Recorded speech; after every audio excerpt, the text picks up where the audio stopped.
لأبي محمد عبد الله بن مسلم بن قتيبة الدينوري، المجلد الأول، طبع في سنة 1996 في مطبعة دار الكتب المصرية في القاهرة.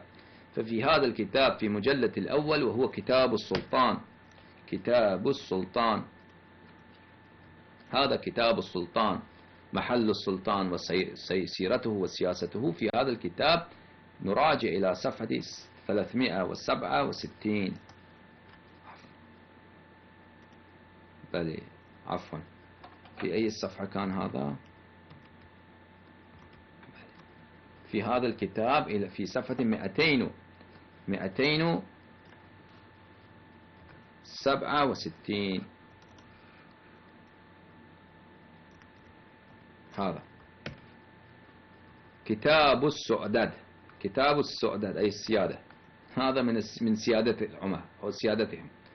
ماذا قال؟ يروي، لاحظوا جيدا، المدائني قال: بين عمر، لاحظوا، بين عمر بن الخطاب على المنبر إذ أحس من نفسه بريح خرجت منه.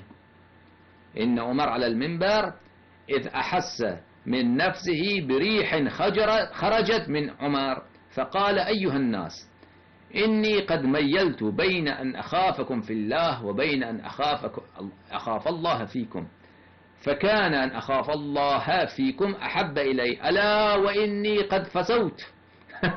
هذا يقول عمر، لاحظوا جيدا، ألا وإني قد فسوت وهنا ذا أنزل لأعيد الوضوء.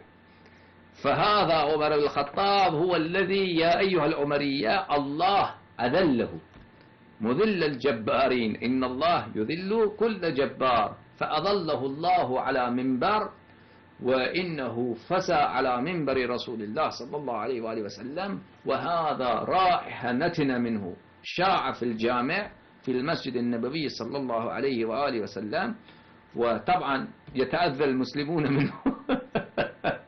وهذا إن هؤلاء القوم جعلوا هذا له منقبة، بأنه تواضع، والحال يعرف كل إنسان هذا إمامهم، وإنه يفسو على المنبر. وهذا عمر الخطاب.